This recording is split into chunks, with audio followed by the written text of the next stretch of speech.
Que é isso, Guilherme. Também. Mas vocês já se conformaram, né? Nem foi tão difícil ontem, né? Nem foi. Né não? Não tá difícil não, só foi muito difícil. Nem parece. Aí foi. Pronto, vocês vão deixando aí no chat, dá a chamada. Pronto, já estão colocando, né? Vocês são demais, né? Vamos lá, né? Adiantando, o que, é que a gente tem para hoje, né? A gente não vai revisar o que vai ter. Eu posso até comentar algo sobre como mais ou menos está a questão, tá, do simulado, para tu ficar mais tranquilo, tu ficar mais relaxado, tá? Depois a gente vai ver algumas regras, entre aspas, né, da separação dos verbos frasais, né? Que eu fiquei devendo essa para vocês, tá? Vamos começar falando um pouquinho sobre a prova, tá certo? Você sabe, tem duas questões e eu vou dizer como está. Obviamente, eu não vou dizer a pergunta, né? Mas para vocês saberem como é que está o simulado. What will you have for today? Pois é isso mesmo. So we're gonna study about separable phrasal verb, ok? Nós vamos estudar sobre os verbos frasais separáveis. O Ângelo. Então, como é que tá? O conteúdo, como eu já disse, era sobre prefixos e sufixos, tá certo? Como é que tá as questões? A primeira questão, ela é meio conceitual mesmo, tá? Ela é uma coisa mais teórica para você falar da função, né? Um pouquinho mais sobre a função que esses afixos têm. Lembrando, né? Tanto o prefixo quanto o sufixo, a gente pode chamar de afixo, se a gente quiser, tá?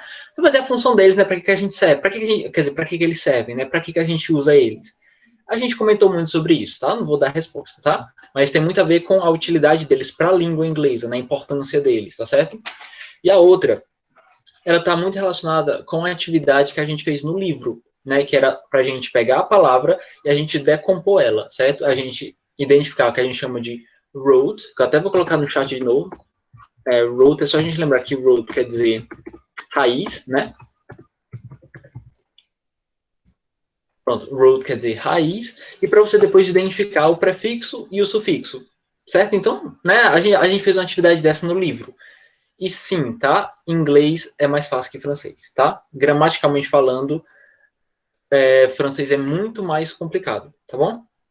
Na verdade, não só isso, mas se você pegar todas as línguas latinas, é sim, viu, Cauã? Todas as línguas latinas, gramaticalmente, elas são mais complicadas do que o inglês, certo? O inglês é uma das línguas com a gramática mais simples, cara.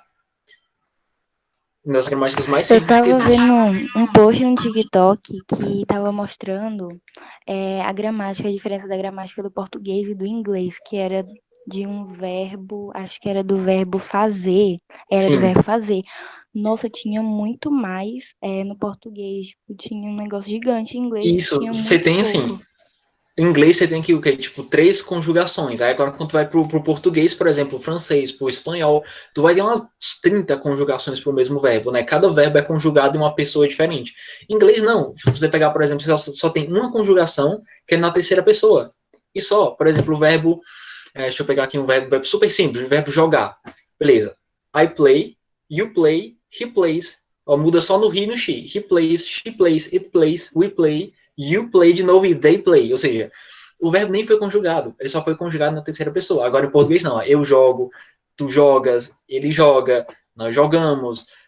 Olha isso, cara, é muito mais difícil. Em inglês não tem conjugação. E outra coisa que é mais fácil ainda no inglês, cara, só pra tu ter uma ideia. Em inglês não existe gênero, não existe flexão de gênero. Em português tem, por exemplo, você sabe que casa é a casa, né? Você sabe que, por exemplo, armário é o armário. Você tem a escolha desses artigos. Em inglês, você só usa isso daqui, ó. The. Não importa se é no singular, se é masculino, se é feminino, se é singular ou se é plural. Você usa the para tudo. Então, the wardrobe, the house, the qualquer coisa. Entendeu? Ainda mais que em português, a gente tem, ao contrário do inglês, né? A gente tem alguns gêneros são meio que irregulares, né? Por exemplo, ilha. Quer dizer, desculpa, moto, né? Termina com O, mas a gente fala a moto e não o moto. Tem, tipo, tribo. Tribo termina com O, era para ser o tribo, mas não é a tribo, entendeu? Então no português tem umas coisas irregulares também. No inglês é padrão, é the para tudo, tá certo? Pronto, Yasmin, aí eu vou concordar com você, tá certo? Essa parte aí você tem razão. Caso o que problema é a pronúncia mesmo, tá? Sim, sim. Mas em relação ao simulado, pessoal, vocês ficaram mais tranquilos, vocês estão lembrados como é que tá? Lembrado que eu disse quando a gente fez aquela atividade sobre raiz e prefixo e sufixo? Tranquilo, né, para vocês? Qualquer coisa, até, ó, vou dar mais uma dica para vocês. Aquele slide que eu passei, que a gente estava estudando, eu coloquei no simulado, tem questões de lá também, tá? E pronto, eu só responder uma pergunta, foi um comentário que a Yasmin fez. A Yasmin tinha perguntado, né? Se o inglês não era latino. Não, ô Yasmin, tá bom? O inglês é uma língua germânica, tá certo? Ela vem da mesma raiz que o alemão. É por isso que, por exemplo, tu vai ter semelhanças entre o inglês e o alemão, do mesmo jeito que você tem semelhança do português para o espanhol. Por exemplo, vou te dar até um exemplo, né? Amor, em inglês é love. Em alemão é assim, ó, Liebe. Olha como parece, né? Love e Liebe, né? Ou seja, tem várias palavras muito parecidas, tá certo? A raiz mesmo do alemão, elas são raízes semelhantes. Por exemplo, when, né? Que o inglês é o advérbio quando. No caso, não, desculpa, não, né? Só que when é em alemão, certo? Caso, desculpa, é um pronome relativo, tá? E em alemão é wenn. Olha a semelhança das palavras. Então você vai ver que é muito parecido, tá? Muito parecido. O que vai ter, assim, para tirar, fazer um último comentário sobre o teu comentário, tá, ô Yasmin? É porque o inglês, durante uma época, inclusive a gente vai ver isso no 9º ano, inclusive é um dos primeiros, tá no primeiro capítulo, a gente vai ver um pouquinho sobre a história do inglês. Por que que o inglês tem palavras parecidas com o português? Porque ao longo da história ele foi influenciado pelo francês. Olha que legal, o Cauã tá falando aí de francês. O francês influenciou o inglês, tá certo? Então por isso que você vai ter semelhanças entre o inglês e o francês. Muitas, aliás, né? Só para você ter uma ideia, como é que a gente fala desculpa em inglês? Né? A gente geralmente fala I'm sorry. Geralmente, mas se tu for, por exemplo, na Inglaterra, muitos falam pardon, né? E engraçado que pardon é francês. E eles falam pardon às vezes. Pra vocês terem uma ideia, né, da influência que o francês teve sobre o inglês.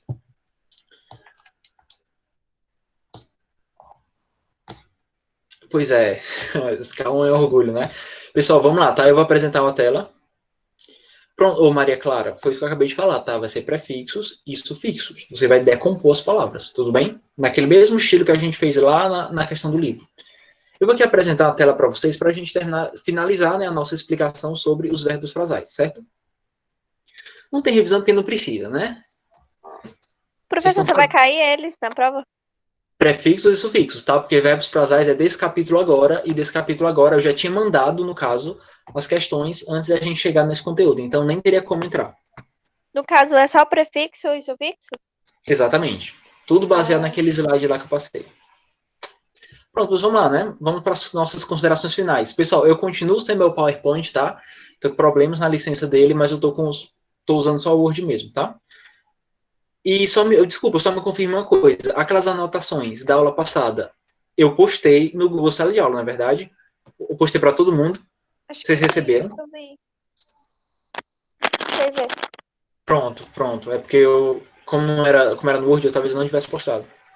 Pronto, acho que eu postei mesmo, tá? Para não esquecer. Pronto. A gente aqui vai ver algumas regras, entre aspas, né? Regra entre aspas, para a gente separar os verbos frasais. Eu logo adianto que não existe de verdade, não existe regra. Existem noções que a gente usa para saber quando é mais adequado a gente separar os verbos frasais e quando é mais adequado deixar eles juntos. Eu até coloquei aqui algumas observações no começo, tá? Que a grande maioria são separáveis. Então, a maioria deles tu vai ver eles se quebrando no meio, como a gente viu na aula passada. A gente pode quebrar os verbos frasais no meio, adicionando o objeto do verbo no meio, né? A gente vai ver isso aqui nesses exemplos. Por exemplo, coloquei até assim, um texto super fácil, eu coloquei até uns textozinhos, né, para você ler, para você lembrar toda vez que você lê. Né, que em linhas gerais, só colocar a vírgula aqui. Não, em linhas gerais, né, os verbos podem ser escritos de duas formas, separados ou não. Considerando a existência de um complemento. Ou seja, quando nós temos um complemento, nós temos sempre duas opções. Né? Eu aqui escolhi o verbo look up, né, que é o verbo frasal que corresponde a consultar, e numa frase, né, como é que a gente organiza ele? Separa ou não separa? A gente pode escrever dessas duas formas. O significado dessa frase é o seguinte: ela precisa consultar aquela palavra. Vamos supor que ela está no dicionário, ela está vendo algumas palavras em outro idioma, ela não sabe o significado, e eu estou dizendo assim, ela precisa consultar aquela palavra, né? She needs to look up that word. Você precisa consultar, né, no dicionário. O verbo consultar, aqui a gente vê que é look up, tá? O complemento de consultar está bem aqui, that word, que no caso é o nosso objeto, certo? Nesse caso, o nosso objeto, ele pode estar depois do phrasal verb, assim, look up that word, ou o objeto ele pode estar no meio do verbo frasal, como está aqui nesse segundo exemplo. Eu poderia também escrever assim, she needs to look that word up. Isso, ô Stephanie, muito bem. O look separadamente, tá? Sem nenhuma preposição, sem nenhum advérbio. Ele é o verbo olhar ou o verbo parecer, tá? No caso aqui é um verbo frasal, né? No caso, mas é isso aí, tá? A gente percebe, até coloquei uma observaçãozinha, né? É sempre mais natural em inglês que a gente separe o verbo frasal. Sempre que possível, você deve separar ele. Porque para eles, por mais que na nossa cabeça não faça tanto sentido, mas para eles é 1000 vezes mais natural eles pegaram o verbo frasal e quebraram em dois, né? Vai não, Yasmin, tem calma. Por isso que é mais natural você dizer she needs to look, aí vem o objeto, né? That word up. No caso, a tradução vai ser a mesma. Ela precisa consultar aquela palavra. Nunca tem diferença de tradução. Tem só uma exceção que eu vou explicar lá para depois. Mas, em tese, a mesma coisa, tá? Até coloquei, não, complemento, desculpa, complemento. Complemento no meio do verbo frasal é sempre mais usado. Pronto. Aqui a gente tem alguns casos, que agora é o caso onde sempre, com algumas raríssimas exceções, que a gente vai separar, tá certo? A gente sempre, quando nós temos o objeto do verbo e o objeto do verbo é um pronome, a gente tem que separar o verbo frasal. A gente coloca o objeto no meio do verbo frasal. Por exemplo, uns pouco eu estou falando aqui também da palavra, né? Até peguei o mesmo verbo frasal para facilitar. A frase é a seguinte, né? She needs to look it up. Ou seja, ela precisa consultar ela. Né? Ela eu estou me referindo, no caso, à palavra. Né? Você percebe que, nesse caso, eu estou usando o pronome it para me referir à palavra. Né? É um pronome que a gente usa. A gente sabe, né? Que o pronome a gente usa para substituir, geralmente, um substantivo. Né? Nesse caso, como a gente está usando um pronome como objeto, nesse caso, sempre escreva o phrasal verb separado. E nunca sim. Igual esse segundo exemplo. Super extremo. Você falar, she needs look up it. Esse it não faz muito sentido tá aí, tá certo? Então, essa é a primeira regrinha, vamos dizer assim, tá certo? Se é pronome, separe o verbo frasal. Pronto. Aí aqui um detalhe, né? A gente sabe que a gente pode tanto escrever junto como pode escrever separado, mas tem uma tendência também, né? Sempre que a gente tem um objeto que ele é muito grande, ele é muito longo, né? A tendência é que você não separe, né? Não é que é proibido separar, mas é que não soa natural você separar ele. Isso na perspectiva de um falante, né? Eu tenho, por exemplo, o seguinte exemplo. She needs to look up, aí vem todo o objeto, né? All those words that she doesn't know the meaning. Olha o tamanho desse objeto, que em português a gente pode traduzir assim, né? Ela precisa consultar todas aquelas palavras que ela não sabe o significado. Todas aquelas palavras que ela não sabe o significado, tudo isso junto é o nosso objeto, né? Um objeto grande. Como é um objeto grande, a tendência é você deixar o phrasal verb juntinho. Né? É mais natural você deixar ele assim do que você escrever assim, igual eu deixei aqui embaixo. She needs to look, aí coloca todo o objeto, né? All those words that she doesn't know the meaning, up. E o up lá no final. Nesse caso não fica legal, né? Não soa natural. Repito, quer dizer que é proibido? Não, não é proibido, mas não soa nem um pouquinho natural, não soa interessante, tá? Com certeza um falante nativo iria estranhar. Pronto, tô vendo o chat agora, Yasmin. 5 matérias no simulado. Vai não, Yasmin, são 2 questões só. Você é tranquilo. Vamos lá. Outro conceito que a gente precisa saber é o seguinte, né? Quando nós temos um verbo frasal, que isso são raros, né? Quando a gente tem verbos frasais formados por 3 partículas, né? A gente viu até agora, né? Todos os verbos frasais que a gente viu, eles eram formados de um verbo com uma preposição só ou um advérbio. Nesse caso, não. Né? Nesse caso, a gente tem alguns verbos frasais que a gente costuma utilizar com 3 partículas, né? O verbo e ou 2 preposições, ou 2 advérbios, ou uma preposição e um advérbio juntos, né? Nesse caso, né? Walk out on, né? Walk out on, como alguns falam, né? Nada mais é do que o verbo abandonar, né? Mas a gente vê que esse verbo frasal é composto, né, por 3 partículas. Então, quando a gente vai escrever isso numa frase, a gente nunca deve separar, né? Então, nessa frase aqui, por exemplo, né? He will never walk out on his wife. Né? Fica até difícil pronunciar. Ele nunca abandonará a sua esposa. Né? Esse abandonará, né? É só a gente lembrar que é o will que a gente até já estudou, né? Que deixa o verbo no futuro. Então, ele nunca vai abandonar a sua esposa. E relembrando mais uma vez, tá? Você, para falar abandonar, você é obrigado a utilizar um verbo frasal? Não. Eu tinha até explicado isso também na aula passada. Os verbos frasais, eles surgiram meio que para substituir, né, palavras já existentes. Então, em vez de usar o phrasal verb, você pode usar a palavra específica. Por exemplo, abandonar em inglês, existe um verbo próprio para abandonar, que é esse verbo aqui, ó, forsake, tá? Então, você poderia simplesmente dizer essa frase assim: He will never forsake his wife. Ele nunca vai abandonar a sua esposa. Só que a questão da tendência, né, que eu já havia falado, no inglês americano, eles não gostam muito de usar essas palavras aqui. Eles tendem a preferir utilizar verbos frasais, certo? Então, por isso que eu não estou colocando forsake, sim o verbo frasal inteiro. Pronto. Outro muito comum que a gente vê bastante é look up to, né? Isso daqui parece um pouquinho com o que a gente estava vendo, né? A gente estava vendo esse daqui, ó. Vou até colocar. A gente estava vendo esse look up, né? Que significa consultar. Para você ver, esses verbos frasais são tão chatinhos que se você acrescentar um to depois do look up, ele já muda completamente o significado. Ele já significa admirar. Para você ver como a tendência de mudar de sentido ela é muito grande, né? Look up é consultar, mas se eu escrever look up to, já significa admirar, né? Um sentido completamente diferente. Nesse caso, é um verbo frasal de 3 partículas, né? Se é de 3 partículas, é inseparável, né? Por isso eu digo assim, I look up to my father, né? Eu admiro meu pai. I look up to my father. E detalhe, eu já havia falado que quando o nosso objeto ele é um pronome, a gente tende a separar o verbo frasal, né? Exceto se ele for de 3 partículas, porque quando ele é de 3 partículas, ele é inseparável em qualquer situação. Então, por mais que eu coloque aqui um pronome, né? No caso, o pronome him, no caso, o pronome ele, né? Por mais que eu esteja utilizando um pronome, se no contexto eu tenho um verbo frasal de 3 partículas, eu não devo separar. Que é como se fosse meio que uma exceçãozinha mesmo, né? Por isso eu posso dizer, I look up to him. Eu admiro ele, tá? Outro exemplo que eu coloquei aqui, né? É o verbo frasal tolerar, né? Put up with. Também um verbo frasal de 3 partículas. Mesmo jeito, não importa se tem objeto, se não tem objeto, ele vai ser sempre inseparável. Por exemplo, na frase aqui, né? I can't put up with my neighbor. Ou seja, eu não consigo, né, tolerar o meu vizinho, né? Vai aquele vizinho chato que coloca música, né, na hora da aula. Você pode dizer, eu não consigo tolerar, né? Eu não consigo aguentar, eu não consigo suportar. A gente pode até acrescentar alguns significados, né? Pode ser suportar.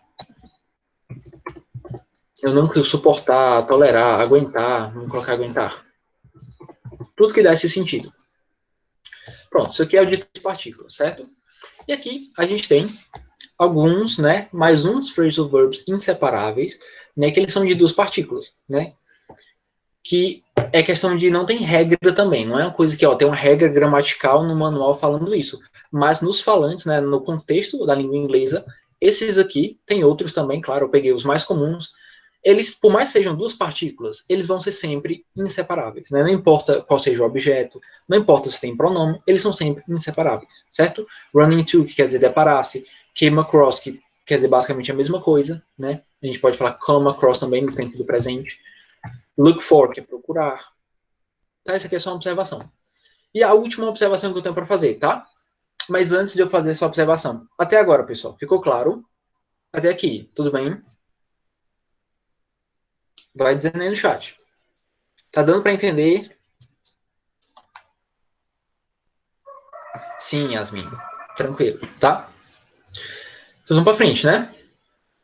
A última observação que eu tenho é a seguinte. Eu havia falado lá em cima também que quando a gente escreve, seja um phrasal verb junto ou quer dizer, seja junto, seja separado, geralmente ele não muda o significado, tá? Ele tem o mesmo significado, com exceção de alguns, mas sempre tem uma exceção. É incrível, né? Por exemplo, eu coloquei aqui em termos de exemplo, né, um que é muito comum, que é o phrasal verb take off, tá? Dependendo de como ele aparece na frase, ele pode significar uma coisa diferente se ele estiver separado ou se ele estiver junto. Por exemplo, a gente tem em tese, vou até colocar aqui, né? Eu não coloquei, mas eu coloco agora. Em tese, a gente tem 2 significados para take off, né? Pode ser decolar ou tirar. Quando eu vou usar no sentido de decolar, eu sempre escrevo junto. Por exemplo, no exemplo, né? The plane will take off now. Né? O avião vai decolar agora. Como ele está no sentido de decolar, não importa a situação, eu vou escrever take off junto. Até porque não tem nenhum complemento aqui, né? Não teria por que eu também o separar. Também não tem nenhum pronome aqui, né? Geralmente a gente usa o verbo decolar. A gente usa o verbo decolar sem complemento mesmo. Professor, as questões vão estar em inglês ou em português? Olha, Isabelle, eu coloquei em português, tá bom? No simulado, talvez na bimestral eu vou colocar inglês/português. Vou colocar os dois, tá? Mas nessa eu coloquei em português mesmo. Ainda bem. Eu fico só imaginando o desespero de alguns, né? Mas, pessoal, super fácil, tá? Quando eu coloco em inglês, que eu faço de vez em quando isso, tá? Mas geralmente é bimestral. É porque vocês não fizeram a minha bimestral que eu tinha preparado. Infelizmente, a gente teve que descartar. Mas a minha bimestral é tudo em inglês, praticamente, tá? Mas eu coloco ali algumas palavras, tá? Sorte de vocês, porque vocês iam se deparar com uma prova quase toda em inglês. Pois vamos lá. Pronto. E quando a gente quer, por exemplo, mudar o sentido de take off, né? Porque take off pode ser decolar. Se a gente quiser usar no sentido de tirar, né? Esse sentido de tirar, aí você pode variar. Você tanto pode se sentir à vontade para escrever junto ou separado. Por isso que eu coloquei aqui as duas opções, né? Nessa frase, né? Ele não vai tirar seus sapatos, né? Lembra, take off significa tirar também. Eu tanto posso dizer he won't take his shoes off ou he won't take off his shoes. Tanto faz, né? E a gente pode ver que o objeto do verbo é esse his shoes, né? Que é seus sapatos, tá? Então, quando a gente está no sentido de tirar, você pode fazer como você achar melhor, escrever junto ou separado. Mas, se for no sentido de decolar, é sempre junto, certo? Ficou claro, pessoal, esse último? Opa! Tudo bem? Tranquilo, né? Vocês são inteligentes, eu sei. Pronto, vamos fazer o seguinte, tá? Deixa eu olhar aqui o tempo. Vou até tirar aqui, eu vou interromper a apresentação, tá? Eu vou deixar no Google Sala de Aula, tá? Para vocês estudarem, vocês sabem que é tranquilo, né? Deixa eu colocar aqui. Pronto, voltei. Pronto, com a minha proposta, tá? Eu tinha uma atividade para passar para casa, só que tem alguns problemas, tá? Para casa eu acho que não é interessante, porque eu acho que vocês estão bem agoniados, né, com a questão do simulado, e também porque, como eu já havia comentado, né, verbo frasal é o tipo de coisa que às vezes nem o Google Tradutor te ajuda muito, né? A gente já viu isso, a gente fez uns testes, né, que então realmente não é confiável, tá? É tanto que eu queria como proposta a gente fazer aqui em sala a atividade do livro, tá? Se a gente não der tempo de fazer em sala, não vai ficar para casa. A gente deixa guardadinho e na outra aula a gente retoma a atividade, tá? Atividade da página 39, tá bom? Baseado em tudo que a gente já explicou. Então, vai lá, pega teu livro, coloca aí na página 39.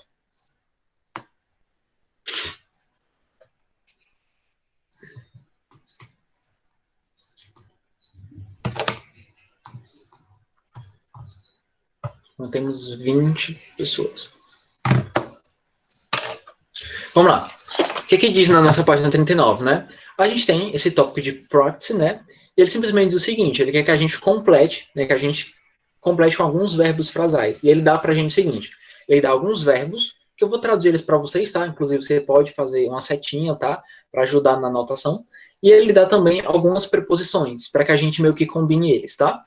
Alguns verbos frasais vão ser novos para a gente, né? Eu não coloquei no slide, mas foi de propósito. Eu deixei no slide, no documento do Word, o que a gente vai utilizar, tá bom? A gente vai utilizar os principais. O livro ele dá outros, mas a gente explica aqui, tá bom?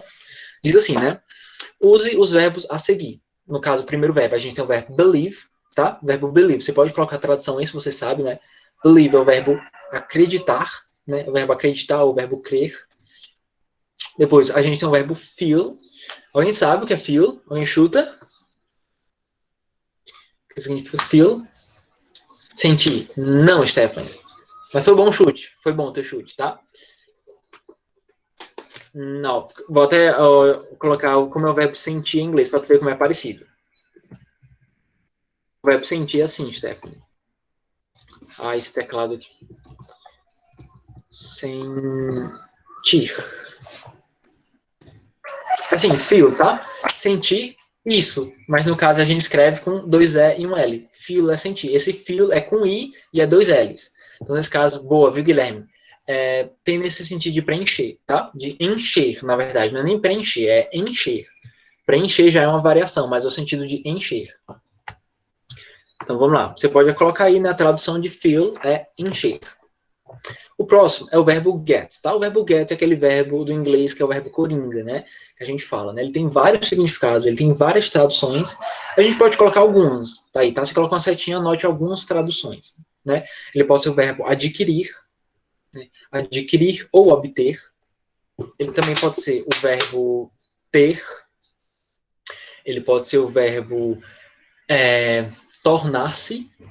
Ele também pode ser o verbo entender ou compreender, né? Entender ou compreender. E ele também pode ser o verbo chegar, né? Um verbo multiuso, ele serve para um monte de coisa. Também pode ser o verbo pegar, às vezes, tá? Pegar. Pronto, são as possibilidades. Ou pronto, mas pode ser sentir também. Como assim, Yasmin? Esse feel com um I e 2 L, ele não tem outro significado, é só no sentido de encher mesmo, tá bom? Tudo que em sentido de sentir é feel com esses 2 S, tá certo? Eles são parecidos, mas têm significados totalmente diferentes. Pronto. O próximo verbo é o look, tá? Look também ele tem basicamente 2 significados, né? Pode ser olhar ou parecer. Você pode anotar os 2. Professor, eu tava assistindo uma série esses dias em inglês com a legenda em português. E a palavra sem, eu acho que é assim que se pronuncia, pode ser pensar e achar, né? Tipo, eu acho tal coisa. Eles Exatamente. também usam pra isso. Exatamente. Inclusive é muito comum esse tem quando você vai falar um pouquinho sobre a sua opinião sobre as coisas, né? Sempre basicamente você começa com I think, né? I think, e você fala a sua opinião, né? Porque I think é eu acho, eu penso, ou eu compreendo, né? Então, nesse sentido, por exemplo, eu acho que O Senhor dos Anéis é o melhor filme, tá? I think that Lottery is the best film, tá? Ou nesse sentido. Era esse mesmo, pois é esse mesmo, tá? Ou I think, pensar ou achar. Embora você tenha outras formas de falar a sua opinião, né? Inclusive é bom pra gente ganhar vocabulário, né? Muitas vezes, para falar da tua opinião, você pode falar I find. Né? O verbo find é um verbo literalmente achar. Mas em inglês ele também funciona no sentido de você ter uma opinião sobre alguma coisa, né? Você pode dizer I find. Tanana, ele tem o mesmo sentido, em alguns casos, do think. Então você pode usar os 2. Só que o think, né, ele é mais comum. Você fala I think em vez de I find, certo? O Senhor dos Anéis, assista, tá? Os efeitos especiais não são dos melhores, mas ele é um clássico, ele é Senhor dos Anéis, mas ela assista tudo, tá? Assista a trilogia toda. Pronto, o próximo que a gente tem é o verbo put, tá certo? Esse verbo put, geralmente a gente traduz ele no sentido de pôr, no sentido de colocar, né? Isso, boa, Stephanie, isso aí, tá? No sentido de pôr ou de colocar. Aí o próximo é switch, né? Esse verbo switch. Pronto, boa, Caroline. Assisti todos. Muito top, né? Sou doido também para assistir, os livros, para ler os livros. Tenho muita vontade de ler todos os livros. E switch, pessoal. Switch quer dizer trocar, tá bom? Isso, switch quer dizer trocar. Só que é um trocar, mas nunca no sentido de substituir. É engraçado. Em inglês tem umas coisas meio esquisitas, né? Porque substituir é sempre o verbo replace. Deve colocar aqui, né? Substituir. Geralmente o verbo replace, né? Substituir. Mas switch geralmente é trocar, mas não é no sentido de substituir. É um pouco esquisito, né? É você literalmente trocar de lugar, mas sem substituir. Pra gente é meio loucura, mas eu já vi uma explicação sobre isso. Pra eles entendem as duas coisas diferentes. Uma coisa é trocar e outra coisa é substituir. Mas enfim, né? Vamos lá, switch é trocar, né? Tudo bem, Cecília, tá? Tudo bem. O verbo take, né? O verbo take ele também tem alguns significados, tá? Ele pode ser o verbo tirar, ele pode ser o verbo tomar, ele também pode ser o verbo levar, né? Geralmente ele é no sentido de tirar e de tomar, mas você pode ser esses 3 significados. Tirar, tomar e levar. Pronto. O próximo que a gente tem é throw, né? Esse throw, ele estava num dos slides passados. Quero ver se vocês lembram. Esse verbo throw quer dizer o quê?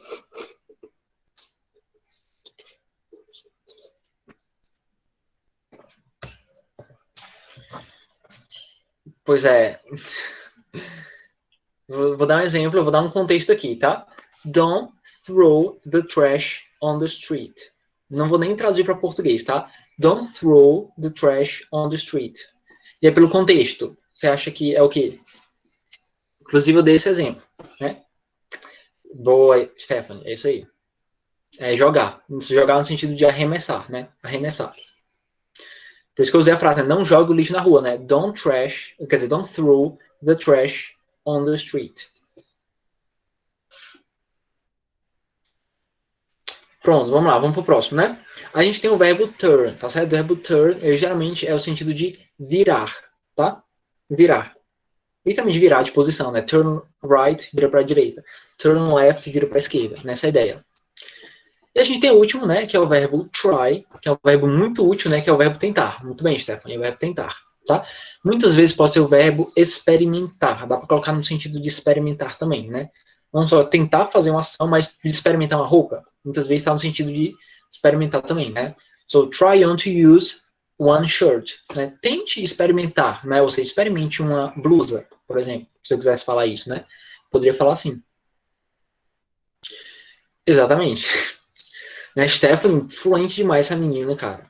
Né? Vancouver eu aguarda. Pois vamos lá. Pronto, já foram, né? Pelo menos os verbos já foram. Aí que a gente tem a barrazinha de preposições, tá?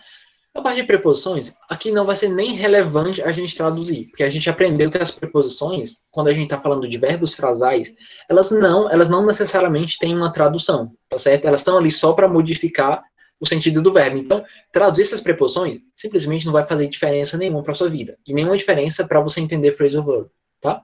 Mas se você quisesse, né, away quer dizer longe, né, fora ou longe, down quer dizer para baixo ou abaixo, for quer dizer para, quer dizer por também. In quer dizer em ou dentro. E por aí vai. Off quer dizer fora. Também on quer dizer em cima ou na. E o último é out, que quer dizer fora. Mas não faz diferença você traduzir eles, tá certo? Pronto, qual é a proposta, tá? A gente vai pegar esses verbos que a gente acabou de usar e a gente vai tentar encaixar eles no contexto da frase, beleza? Então vamos lá, vamos fazer a, né? Vamos fazer aqui junto, fazer com vocês. Letra diz assim, quick, tracinho, the bus is ready to leave. Ou seja, rápido, tracinho, no ônibus, alguma coisa no ônibus. Está pronto para partir, ou seja, ele está quase saindo. Dos verbos que a gente aprendeu, esse aqui estava naqueles slides, né? O verbo entrar. Vocês lembram? Uma das formas de falar entrar em verbos frasais. Uma dica, é com o verbo get, tá? É o verbo get com mais uma preposição que eu vou deixar para vocês lembrarem. Seria get. Muito bem, Steph. Essa menina é fluente, cara. Não é essa mesmo, menina é fluente demais, tá? Isso aí, Stephanie, é get in, tá certo? Get in quer dizer entrar, tá? Então você aprende aí, tá? A primeira, a letra A é get in. Pronto, get in, certo? Então a frase ficaria assim, né? Rápido, entre no ônibus, ele está pronto para partir, né? So quick, get in the bus. It's ready to leave. Pronto, vamos para a letra B. A letra B diz assim, I don't know where my book is. Ponto. I have to, tracinho, it. Né? Ou seja, eu não sei onde meu livro está. Eu tenho que, tracinho, ele. Dá uma dica. O verbo é look, tá? O verbo é look, mas com qual preposição dessas aí a gente usaria? É look alguma coisa. Não, nem vou dizer, tá? Look alguma coisa. Estava até no slide também, no Word. Look and look around, não. Look around, Guilherme, é mais no sentido de olhar em volta. Tu tem que usar, as preposições estão dentro do parêntese, tá? Essas preposições away, down, for e tal, tá bom? Não, a gente vai usar só as que estão na pergunta, certo? Eu estou na página 39, tá? Página 39. Ô, Yasmin, estou na letra B da página 39. Isso, porque poderia ser o verbo find no sentido de encontrar, né? Eu preciso encontrar meus livros. Só que aqui a proposta da questão não é essa. ela está pedindo para que você monte verbos frasais com as palavras que ela deu. Então, a frase, ela te deu aqueles verbos que a gente acabou de traduzir, né, que estão lá em cima, para você combinar com as preposições que estão também dentro do parênteses. Tá um pouquinho difícil. Mas eu vou colocar no chat, tá? Nesse caso, é look for, certo? Look for, porque look for, é só a gente lembrar, look for quer dizer procurar. Eu estava no slide também. Procurar. Então, é como se ele estivesse dizendo assim, ó, eu não sei onde está o meu livro, eu tenho que procurar ele, né? So, I don't know where my book is. I need to look for it, tá? Como a gente acabou de ver, esse look for é um exemplo de um verbo frasal inseparável, né? Que a gente tem, nesse caso, a gente tem como objeto do verbo, a gente tem um pronome, o pronome it. Mas a gente não está quebrando ele no meio, né? Não tá sendo look it for, não. É look for it. Look for é inseparável. Pronto, vamos para a letra C. Letra C diz assim, it's dark inside. Ponto. Can you, tracinho, the light, please? Olha aí, né? Está escuro aqui dentro, está escuro do lado de dentro, né? Você pode, tracinho, a luz, por favor. Essa também está muito difícil, tá bem difícil essa, tá? Mas eu vou colocar aqui, tá? O verbo que a gente vai usar para preencher essa é switch, tá certo? Você pode ir anotando, tá? Switch on, que também significa ligar. Essa eu vou responder para vocês, tá? Porque tá difícil mesmo. Switch on também quer dizer ligar. É uma junção de switch, que quer dizer trocar, com on, né? Estranho, né? Switch on, trocar e ligar não tem nada a ver, né? Mas esses que foram difíceis, pessoal, que eu for respondendo, você coloca pelo menos a tradução para você aprender o que ela significa, tá? Como eu falei, alguns são difíceis mesmo, tá? Então, phrasal verb é o tipo de coisa que você só vai aprendendo com o tempo mesmo, certo? Então, a letra C é switch on. Letra D, essa daqui dá para vocês fazerem, né? Letra D diz assim, né? Tracinho, the form, please. Ou, como assim, Yasmin? Eu tô na D, tá certo? Pronto, a Stephanie acho que é put, mas não é, né? É como se quiser dizer assim, ó, preencha o formulário, que form, pessoal, quer dizer formulário, tá bom? Então, preencha o formulário. Então, já tem uma dica, é com o verbo fill, né? Porque o verbo fill é o verbo encher. Então, é fill alguma coisa. O que vocês acham que é? Fill mais qual preposição? Ah, sim, Yasmin, a gente está na D, tá certo? Mas só acompanha a resposta, porque senão eu posso deixar no chat, tá bom? Eu posso ir colocando no chat, sem problema. A ordem delas, né? Deixa eu ver, vai já acabar, falta um minuto. Fill on, bom chute, Stephanie. Ótimo chute, mas não é, tá? Essa é o que eu vou responder. É fill out, tá certo? Pronto. Ah, sim, você está apertando as respostas. É isso, ô Yasmin. Tá certo, tá? Pronto, eu vou colocar as respostas que a gente já fez na sequência, tá? Qual é a letra A, B, A, C, em ordem. A aula já acabou, né, basicamente, mas vamos fazer só até esse fill out, tá certo? Você pode colocar, né, fill out quer dizer preencher. Então, tá literalmente dizendo, né, preencha o formulário, por favor, né? Fill out the form, please, tá?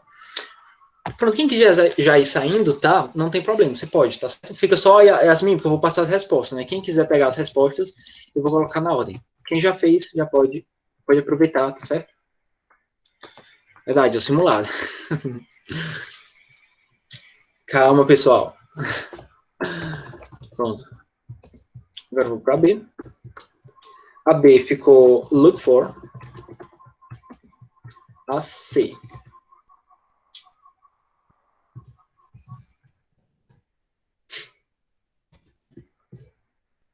Switch on. A gente fica até a D, né, no caso. Fill out. Pronto, Yasmin. Qualquer coisa aí para os demais também, tá? Quiserem anotar essa sequência, beleza? Daí a gente fez da A até a D. Pois não. Aí a próxima aula a gente continua, tá? Não vai ficar para casa, tá bom? A gente vai fazer junto. Deixa eu parar aqui a gravação. Professor, tudo isso aí é da página 39, né?